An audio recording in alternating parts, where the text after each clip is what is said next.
All right, Hot Breathiverse. Welcome back to Hot Breath Podcast, the show where you learn comedy from the pros. You are watching Comedians on Skype talking comedy, where we ask your favorite questions to your favorite comedians. If you're watching on YouTube, all of these questions are being asked live in our Facebook group. So go into the description and click join the Facebook group so you can get involved in future Q&As.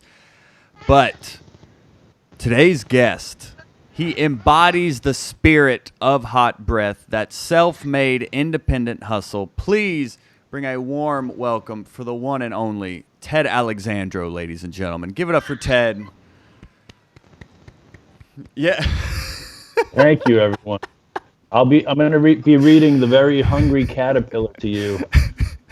That's basically what I've been doing the last few months, so we'll keep it in that vein. Well, yeah, we appreciate you taking time out of your family to actually sit here and share some comedy wisdom with us today. Oh, my pleasure. My pleasure. Thank you for having me, Joel.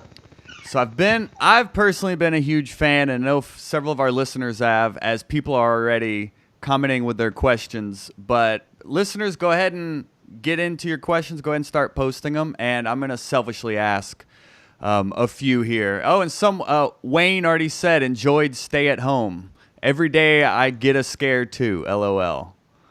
Thank you, Wayne. Yeah, got to stay strong, man. Find a way through it. And that's a great place to start with this, with Stay at Home Comedian, your newest special you just released based off Instagram Live videos. I tried researching, I always research my guests, and I tried researching into the origin story of this, but I haven't found it. So would you be able to share that with us here?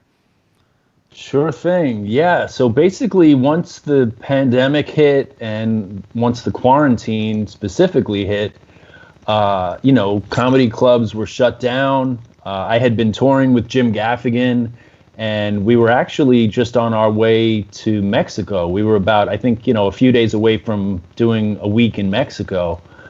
So all of that was canceled. We were supposed to be at Radio City in New York. That was canceled. So all of a sudden, just a minor gig, nothing big, a bar show. So all of a sudden, I'm looking at an empty slate. So like a lot of comedians, I kind of turned to alternate platforms. So I have a podcast. So I started doing 2 podcasts a week on my podcast is called A Little Bit Me. And I also started live streaming on Instagram Live. It just kind of seemed like a natural fit, like since I wasn't able to get up on stages. And because all this weird stuff was going on, I felt like, let me try to process this in real time. And let me also, with Instagram Live, much like Facebook, you're able to see comments in real time. So I kind of felt like it's a good interactive thing as well. So then over the course of a couple of weeks, I just thought to myself, if I take the best moments of these weeks of, live streams, a lot of them were close to an hour in length, and just kind of take the highlights and string them together, this could be something worth putting out. And then the more I thought about it, it would be kind of funny, almost like tongue-in-cheek, to refer to it as a comedy special, even though it was shot in quarantine in my apartment. So it's like almost like the anti-special, really, because it's as small and as intimate as can be. And you've always been like anti the trend. You were a founding member of the New York Comedians Coalition that helped New York comedians get paid more. You've also been involved in Occupy Wall Street. But even way back in the Dizzy, before it was cool to release your own special, you were already releasing your own specials with I Did It. You did it Creek in the Cave in front of like 30 people, and then Senior Class of Earth as well. You went through all things comedy, but it was still seemingly independent. That's right. I did that with mine. I just released my own comedy special independently, and I have to accredit you paving the path for us comics to show, this is possible. And were you intentional about that, or what is it about you seeing a trend and then trying to find the contrary of that? Have you found that to be kind of a useful way to pursue comedy? Yeah, well, first off, congratulations to you on putting out your special and your album. I kind of feel like that's the most organic way of creating and releasing stuff. The other way is really what is inorganic, where you give up what you've created to whether it's Comedy Central or Netflix. Really, the only reason to do that, well, there's a couple. One is money, obviously, because you're going to get a bigger payday from those kind of corporate entities than you will on your own. The other is exposure, eyeballs, but also you're giving up ownership. So there is something, I guess like with any business transaction, there's pros and cons and a give and take. So for me, all of my specials have been independently produced. My first one was As Much As You Want. Now, what was interesting about that was I had done 2 half-hour specials for Comedy Central in the late 90s, early 2000s. So then I shot my special after that, but I did it myself. So I had the exposure of the half-hour specials already. But I kind of felt like, and to this day I still feel, unless they're throwing a lot of money at you, which isn't the case for a lot of comedians, but unless they're throwing a lot of money at you, to me there isn't a whole lot to think about, because I don't want to give up ownership of this thing that I've crafted over years. And also with your streaming income now, if SiriusXM streams your comedy, or Spotify, Pandora, all these streaming services, you want to get the checks from both the artist and the rights owner. And if you give up your special, you surrender the rights ownership. So then Netflix or Comedy Central or whoever it is will be the rights owner. So there's business things to consider. And I apologize for missing As Much As You Want. Oh, that's okay. Yeah. It's a long time ago. Yeah, I always do thorough research, and I'm kind of embarrassed that I missed that. No, not at all. So when it comes to releasing your own special independently, what did you find to be like the biggest pro as opposed to trying to sell it to a network? I mean, what short term, I guess you get paid up front by the network, so you get that initial payment, but it seems like they get a lot more of the back end. But with you, how have you been able to monetize creating this high valued free content? Yeah, so even like with my Comedy Central specials, I think they paid like maybe $25,000 or $30,000, which after taxes is between half and 2/3 of that. Oh. So it's not, you're not getting a $30,000 check. You're getting whatever it winds up being. I don't know if it's 18, 19,000. Wow. So, that is a lot of money, of course, for a comedian. Like when you're starting out, you're barely making anything. You're doing a lot of free gigs, you're doing a lot of bar gigs. So that those first paydays, of course, are very exciting. But yeah, the pros are, for me, again, like when you enter a creative field, presumably you're doing it because you have ideas, and you have ideas about not only your jokes and your material and the way you present it, but you have ideas about how you want things to look. So for example, my last special, Senior Class of Earth, the one before Stay at Home Comedian, Senior Class of Earth, I shot at the Comedy Cellar's second room, the Village Underground. They have 3 clubs. The Cellar, of course, is the main one on McDougal Street. And then around the corner, they have 2 other clubs, the Village Underground, which is a little bigger, and also the Fat Black Pussycat, which is kind of a loungy, small club. But the Cellar owns all 3 of them.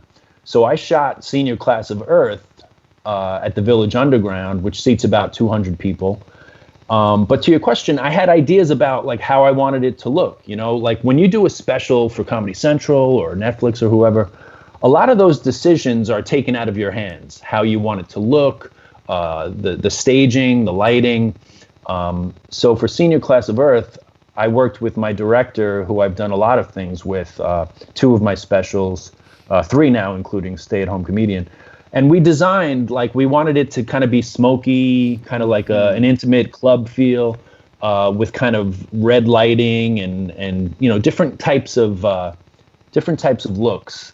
So I don't think if I had done it with Comedy Central, I would have had the autonomy that I did doing it myself. So basically, the answer to your question is it gives you as the artist more control, which I think is a good thing. It's good to think about, how do I want this to look? How do I want it to sound? To take more ownership over your product. And in terms of getting a return on that investment, have you seen, I mean, is it just growing a larger fan base that then listens to your podcast more and comes and see you live? How are you able to correlate that return? Yeah, that's a good question. So it's not like an initial paycheck like you would get from Comedy Central or from Netflix. I've had friends who have sold their special to Netflix, and don't get me wrong, I explored that possibility. I reached out to Netflix. I know some people there, but they passed on Senior Class of Earth, so that was disappointing. Because at least I wanted to kind of explore it and see, if I could, I've had a lot of comedian friends who have specials on Netflix, and, in a lot of cases there, you're looking at maybe $250,000 or, 300,000, and up. I mean, of course, like the big names, if you're Seinfeld or if you're Chappelle, then we're talking crazy numbers, 10 million, 20 million, whatever it is for a special. But I'm talking like working comedians, peers of mine that I've come up with. It's usually $250,000, 300,000 in that ballpark. So I think at this point, especially now having a family, I'd be willing to listen to those numbers to surrender the ownership. Right. At least for maybe one special or something. So you have to weigh all these things. So yeah, for me at this point, like it is good that I have the ownership of it. I did it with All Things Comedy, as you said, which is a company that's owned by Bill Burr, Al Madrigal. So it's comedian owned, which kind of resonated with me. So they gave me a check that covered a lot of the costs of the production, because I went out of pocket to shoot it and to pay the director, the production team, all of that. So I kind of recouped with that, and I also worked with 800 Pound Gorilla Records yes. For the audio side of things. So I kind of recouped my money up front, and now with the streaming and with all of that, now I'm kind of in the clear and making profits going forward. So it was kind of a thing of like, let me at least not lose money, and now I'm seeing a profit, as things go forward. Yeah, we had Mark Normand on here, and he was talking about Netflix was, I mean, he may have been joking. It's tough to tell with him, but he was pretty much like, but I mean, it was pretty much like Mark. Netflix told me, we have enough white honkies. You either have to come in with a big following already or come in with like an angle or a shtick type deal at this point. Yeah. I mean, that is kind of the landscape now, that it's either big stars, household names, or, a lot of these corporate entities are rightfully trying to diversify. So women, people of color, they're using the people that, in a lot of cases, they've ignored in the past. So, for me, I don't feel like, don't cry any tears for me. Like, oh, the white guys are having a hard time. Yeah, I don't see it that way. Like, I had 2 Comedy Central Presents specials, and I had plenty of late night sets on Letterman and all these other things. So, the landscape has changed in that regard, but there's plenty of other outlets. So, yeah, you just have to be more creative in your thinking. Beautiful. All right, so let's get into some questions here as we jump in with number 1, Chase Bonin. He says, you're described as a comics comic. How do you feel about that, and what is your interpretation of that phrase? Also, do you have a favorite comedian that you describe as a comics comic? Thanks for the question, Chase. Yeah, I take that as a compliment. Amongst comedians, that is high praise, when you're known as a comics comic, because I think what it means is that you make comedians laugh too. Because comedians, we can get a little bit jaded. We can we see so much comedy that at times, maybe we're a little bit harder to get to laugh. So yeah, to me, I think it just maybe says that my peers respect me, and that has always meant a lot to me. So that's a good thing. And when I think of a comics comic, the immediate person that comes to mind is Dave Attell. He's the guy like coming up through New York City that all of the comedians would stand in the back of the room and watch. Because as I said, we see so many comedians, we see so much comedy, we respect everybody. But when you have comedians lining up in the back of the room and stopping to watch you, that's high praise. So Dave Attell is really the pinnacle of a comics comic in my mind. It's a fine line in terms of you're a comics comic, you get the respect of your peers, that's awesome, but your peers aren't going to pay the bills, and it's kind of a tough balancing act there. What is your opinion on that? Well, that's a good point. I think that's part of it too, because at times when they say a comics comic, they mean that the audience doesn't get them. Like maybe somebody like Larry David back in the day, before he started writing with Seinfeld, I heard, I never saw him. He was a little bit before my time as a stand-up. But I heard he was pretty adversarial and would kind of like go with the crowd and do these crazy things and kind of maybe walk off stage, but the comics were always cracking up. So that's a different type of comics comic.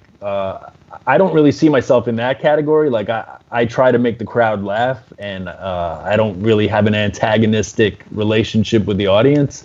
So my approach is, of course, always to make the audience laugh and for people to have a good time.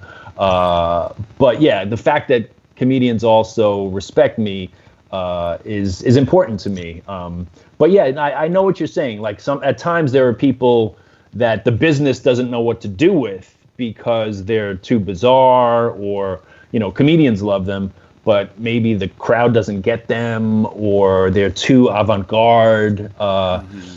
Yeah, but fortunately for me, I've been able to make a living, and it hasn't really affected, like I said, I see my first job is to make people laugh, Boom. Great. Yeah, great point there. So the next one actually ties into entertaining the audience as opposed to comedians. And this comes from Mitt Wolf. He says, when Nate Bargatze was on here, he talked about how comics need to get back to murdering. And he was like, murder. He would like say it like from his soul. He was so intent about murdering on stage. But so he says, when was the first time you murdered, and what made the difference?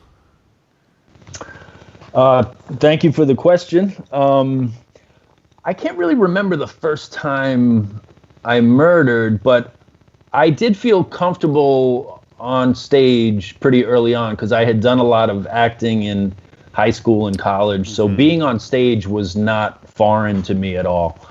But it did take a little time to kind of get my footing in terms of stand-up.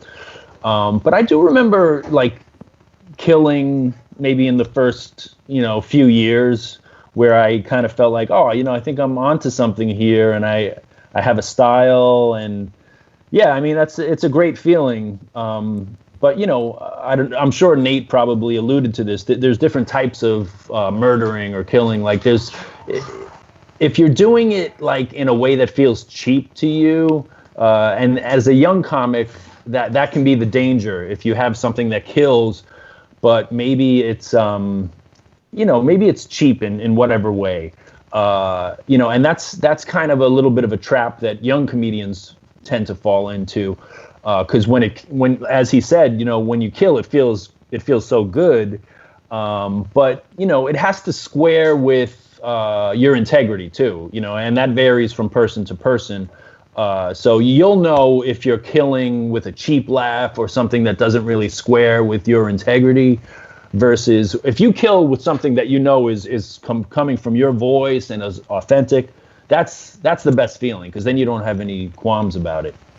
That is something that is my favorite part about your comedy, even beyond the writing, which there's a question about, thank goodness, because I definitely want to get into your writing. But you referred to it a second ago as like your comfort on stage, and even beyond that, like your timing. And I know you have like a jazz background, like you play jazz piano and all that, and it's like your timing, you're in zero rush. Like your movements seem to be just not choreographed, but very methodical. Like how were you able to, because young comics especially, it's that nervous energy of, I got to get these words out before everyone hates me. But like, how were you, and what was that process of massaging out that anxiety and really just being like, oh, I have all the time in the world up here?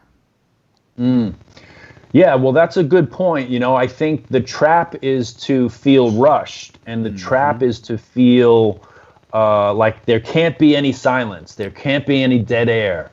And I used to fall into that trap too, of thinking that I had to speak very quickly and be animated, and my energy had to be like through the roof. And as you do stand up for 10 years, 20 years, you figure things out about yourself and about your style. Hopefully you're always learning, you're always dissecting your own craft and the way you approach it. But I kind of found over the years that, maybe that was a little bit of a crutch, like to not give the audience any space. And again, it depends stylistically on how you work. For some people, it's like a machine gun. It's like a sledgehammer. They go, go, go. And I love it. If, it's all about authenticity. If that's who you are and that's the way you work, then I love it, But if it's forced and you're doing it out of fear, I would just encourage people to explore, like, what exactly are you afraid of? For me, I, over time, found that you could find laughs, or maybe even extra little moments would pop up if I allowed for a silence, because the crowd really reads you. If you are, like you said, if you're at peace and unrushed and comfortable, then they're going to go with you, They're always kind of, they're assessing, are you comfortable up there? They're assessing, like, what's this person about? And if they sense fear, or if they sense that you are, just unsure, then the room will register that. But if you're really planted and firm, then I think they kind of lean in and they want to know, like, where you're going. And different moments can happen in those silences too. Maybe a look, right? Like something physical, like a gesture, or, a lot of things can happen in the silences, So that's something I've learned over time. Yeah, one of my favorite quotes we've had in doing these Q&As with Alonzo Bowden said that if you're afraid to say it, they're afraid to hear it. I was just like, it's a game changer. Yeah, I mean, I would piggyback on that and say, like, sometimes you're afraid to say things, but you have to, like, so sometimes if I'm doing a joke that maybe is like social commentary or something political, like, I'm a little, not scared. I wouldn't say scared is the right word, but I'm just concerned about making sure that it lands the way that I intend, So I think sometimes a little bit, and I'm sure Alonzo, he didn't mean it. I'm sure he's aware of this too. He and I are great friends. But what I'm saying is, at times when you're afraid to say something, or that you're a little like, that helps you grow. Like, it helps you grow when, because there's different types of laughs. There's an easy laugh where you're just talking about your family or your girlfriend, boyfriend, whatever, your significant other. And then there's a laugh where you're kind of stating an opinion, or maybe commenting on society.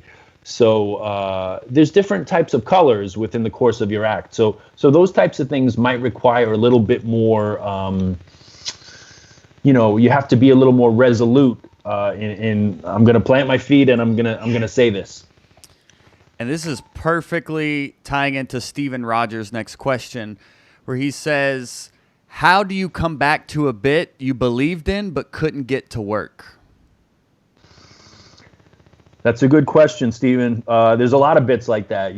There's bits over the years where you think there's something there, and you love it. You love the idea. You love the joke.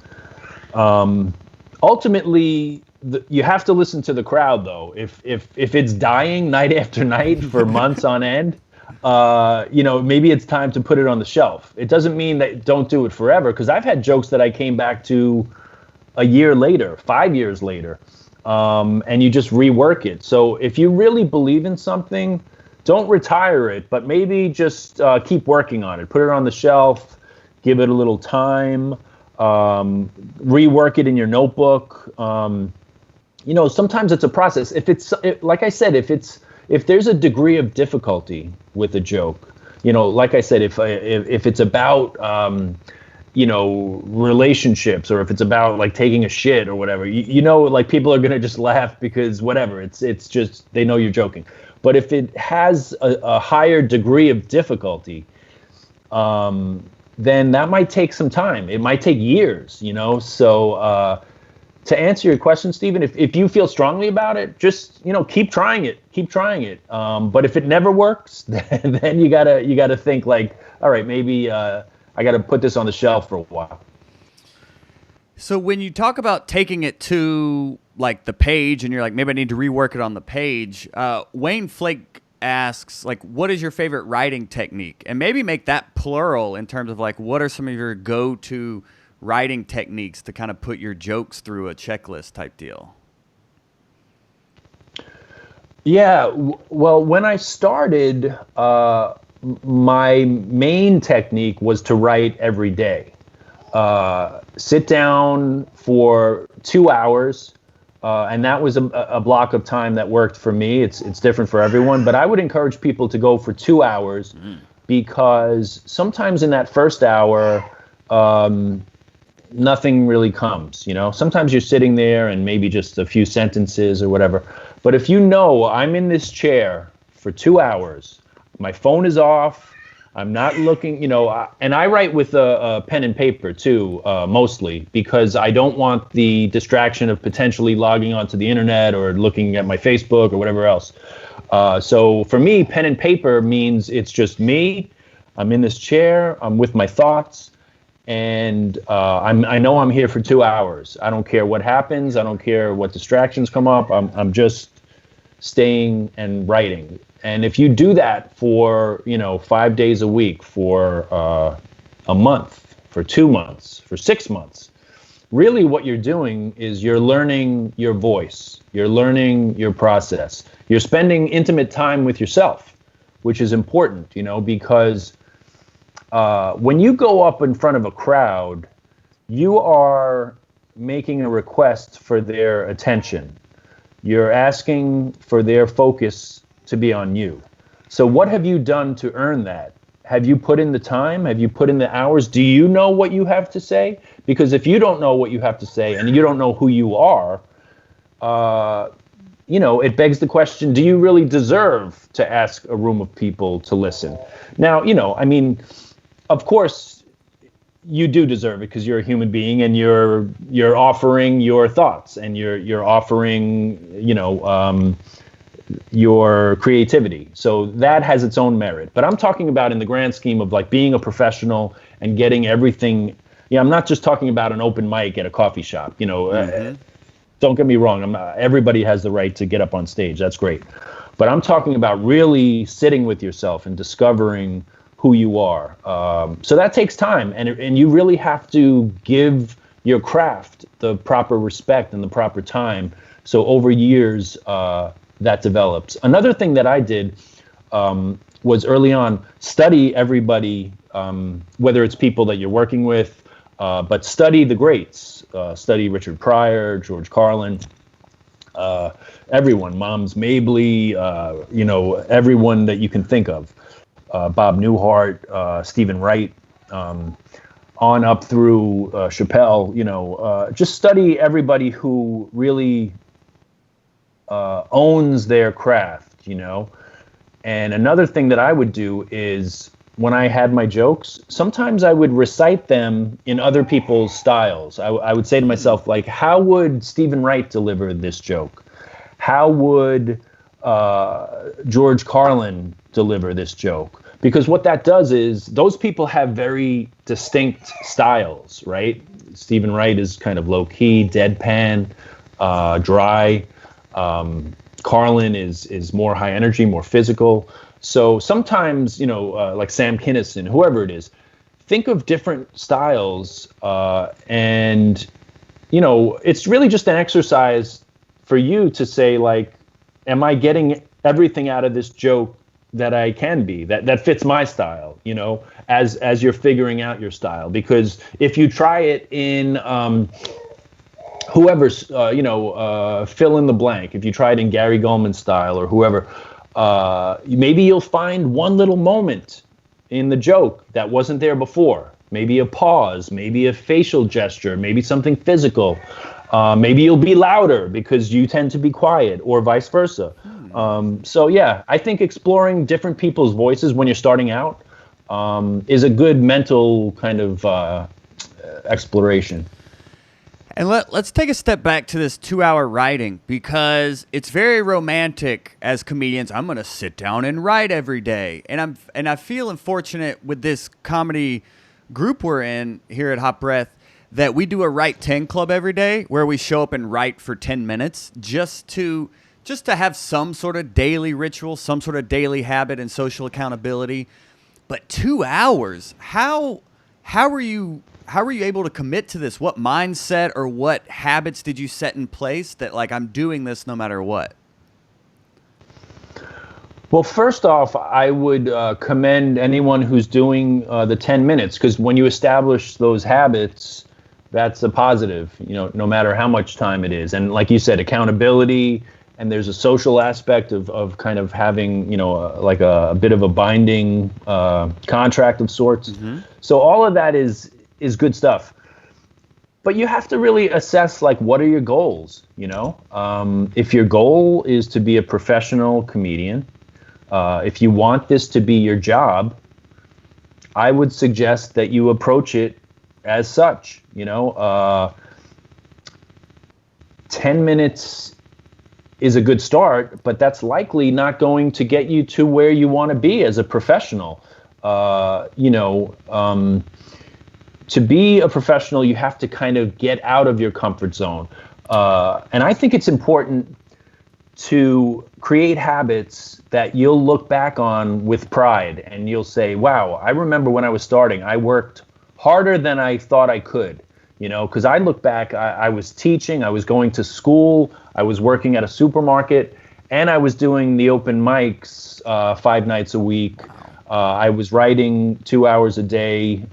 So, when I look back on that, I was like, wow, I was insane, but I was also doing what I loved, and I was creating habits. So that's another thing to really focus on, that you're creating habits in the early going that are going to potentially separate you from other people. And you're never going to regret working harder. You're never going to regret putting in an extra hour, especially in the early going, because you're really establishing habits, so those are you're almost acquiring tools for your tool belt. So you want your tool belt to be full, so yeah, just, I'm assuming if you're in this group, you're someone that loves comedy, and many of you want to pursue it professionally. So those are the things that are really going to separate you, is your approach and your work habit. You're never going to regret working harder. That, ooh, dropping dimes over here. Okay.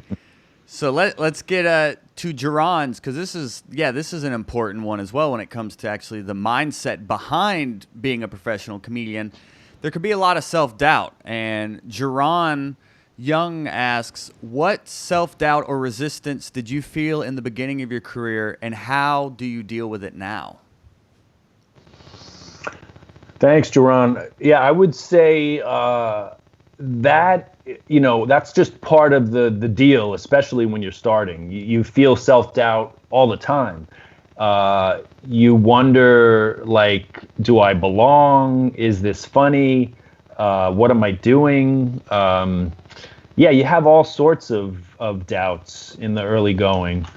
So that's part of the deal, so you kind of have to overcome that. And the beauty of comedy is it really affords you the opportunity to figure out who you are, not only on stage but off. It's you're really, through all of the time that you're spending writing, all the time on stage, all the time with your fellow comedians, you're figuring out who you are. And there are people that are putting you in check. The audience is putting you in check and saying like, nah, that's not working. I don't believe that coming out of your mouth. And that'll be different for everyone.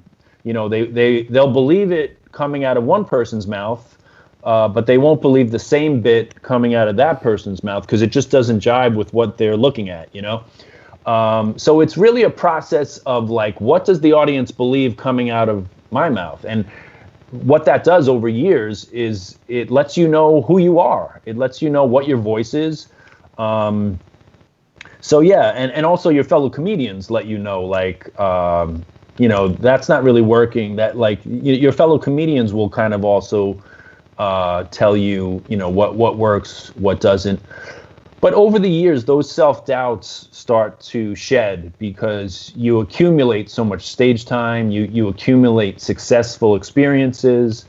So you start to really know who you are, and you really, you have a confidence that really becomes unshakable over time. Not to say that, there are times where you still don't hit the mark the way you want to, or a night doesn't go the way that you'd hoped, but it doesn't shake your confidence. You just know that, okay, like for whatever reason, you still have to assess, like, was that something that I did? Was it my approach that was wrong? Or, so that doesn't end, but you don't have the crisis of confidence, like, oh, I guess I'm not good. I guess I'm not a comedian. You know that there's another show the next night. Mm.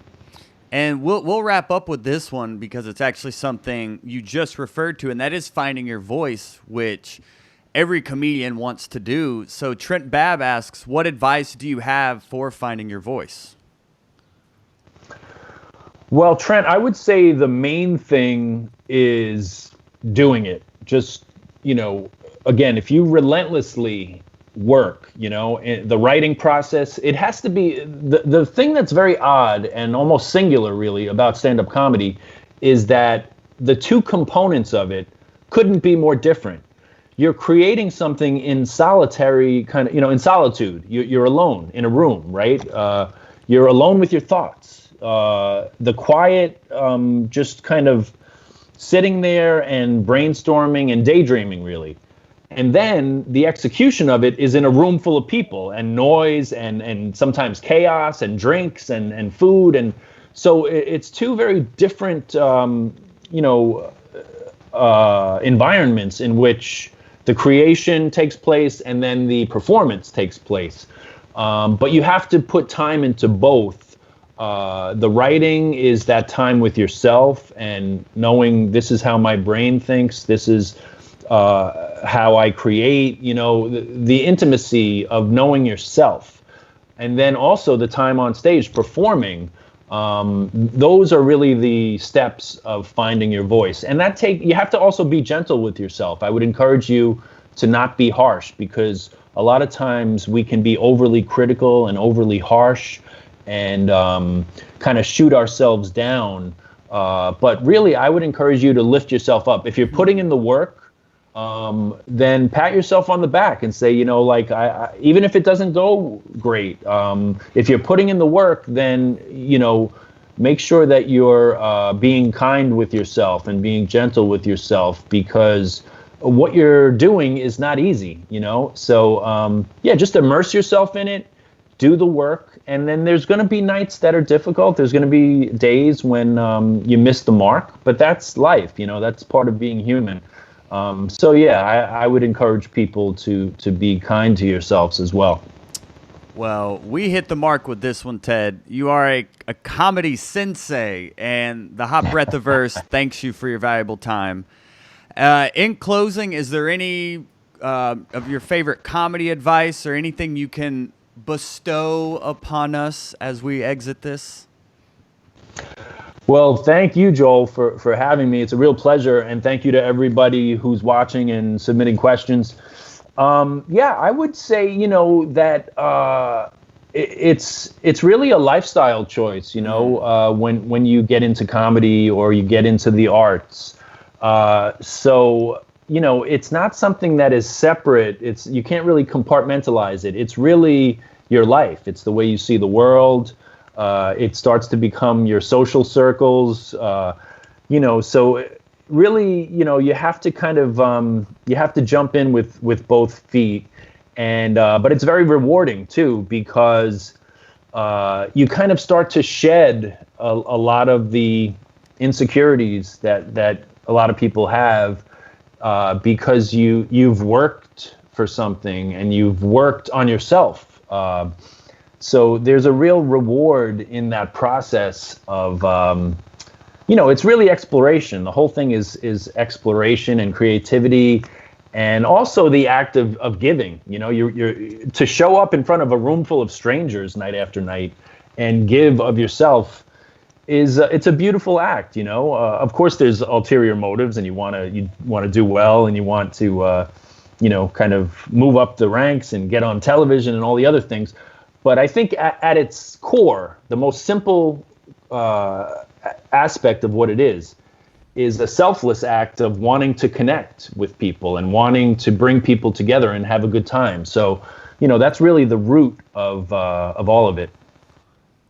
I love it. People saying thank you, Ted. People saying this is great advice. Wow, yes. Yeah, you've really made a big impact with us here today at Hot Breath. How can we support you? Where can people go and follow you and listen to you and all that? Oh, my pleasure. Thank you for the kind words. People can find me on social media at Ted Alexandro, Instagram, Twitter, and of course tedalexandro.com. All right, Hot Breath the Verse. Ted was taking valuable time away from his family to do this, so let him know on social media, showing your support. Go watch his new special. Go listen to his podcast. And we'll be back tomorrow with Beth Stelling, everyone. So have a good day out there. Excellent.